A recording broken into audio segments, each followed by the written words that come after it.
Auto taxi tempo drivers union CITU നേതൃത്വത്തിൽ Palakkad RTO ഓഫീസിലേക്ക് March നടത്തി.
മാർച്ച് 1 മുതൽ ഓട്ടോറിക്ഷകളിൽ മീറ്റർ ഇട്ടില്ലെങ്കിൽ സൗജന്യ യാത്രയായി കണക്കാക്കാമെന്ന സ്റ്റിക്കർ പതിക്കണമെന്ന ട്രാൻസ്പോർട്ട് അതോറിറ്റിയുടെ തീരുമാനം പിൻവലിക്കണമെന്നാവശ്യപ്പെട്ടാണ് മാർച്ച് സംഘടിപ്പിച്ചത്.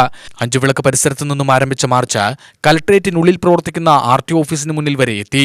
ഉടനെ പോലീസ് എത്തി സമരക്കാരെ തടഞ്ഞെങ്കിലും ചെറിയ തോതിൽ ഉന്തും തള്ളുമുണ്ടായി. തുടർന്ന് നടന്ന പ്രതിഷേധ യോഗം യൂണിയൻ ജില്ലാ ജോയിന്റ് സെക്രട്ടറി E. ചന്ദ്രബാബു ഉദ്ഘാടനം ചെയ്തു. റോഡ് ട്രാൻസ്പോർട്ട് അതോറിറ്റിയുടെ ഒരു ഭ്രാന്തൻ തീരുമാനത്തിനെതിരായിട്ടാണ് കേരളത്തിലെ ലക്ഷക്കണക്കിന് വരുന്ന ഓട്ടോറിക്ഷ തൊഴിലാളികൾ ഇന്ന് സംസ്ഥാന വ്യാപകമായി ഇത്തരമൊരു പ്രത്യക്ഷ സമരത്തിലേക്ക് കടന്നു വന്നിട്ടുള്ളത്. മീറ്റർ പ്രവർത്തിപ്പിക്കണമെന്ന നിയമം, ആ നിയമം കർശനമായി നടപ്പാക്കുന്നതിന് CITU എതിരല്ല. അത് നടപ്പാക്കുന്നതിൽ വീഴ്ച വരുത്തുന്ന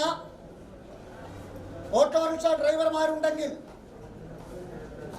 അത് കണ്ടെത്തി അവരെ നിയമത്തിന്റെ മുന്നിൽ കൊണ്ടുവരാൻ വ്യവസ്ഥാപിതമായ മാർഗങ്ങളുണ്ട് നമ്മുടെ രാജ്യത്ത്. ആ മാർഗങ്ങൾ സ്വീകരിക്കുന്നതിന് പകരം സ്റ്റിക്കർ ഒട്ടിച്ചില്ലെങ്കിൽ അവർക്ക് ഫിറ്റ്നസ് നൽകില്ല, അവർക്കെതിരെ ശിക്ഷാ നടപടികൾ സ്വീകരിക്കും. ഇത്തരമൊരു നിലപാടാണ് ട്രാൻസ്പോർട്ട് അതോറിറ്റി സ്വീകരിക്കുന്നത്. യൂണിയൻ ജില്ലാ ട്രഷറർ അബ്ദുൾ സുക്കൂർ അധ്യക്ഷത വഹിച്ചു. ജില്ലാ ജോയിന്റ് സെക്രട്ടറിമാരായ അഡ്വക്കേറ്റ് ചിഞ്ചു ജോസ്, സോണി രാജ്, ജില്ലാ കമ്മിറ്റി അംഗങ്ങളായ TP രാധാകൃഷ്ണൻ, RMR രാകേഷ്, ജെയ്സൺ പള്ളായി, ശശിധരൻ, ഷംസുദ്ദീൻ എന്നിവർ സംസാരിച്ചു. Puthussery divisional secretary S. Pradosh സ്വാഗതവും മുണ്ടൂർ ഡിവിഷൻ പ്രസിഡന്റ് പ്രേമകുമാരൻ നന്ദിയും പറഞ്ഞു.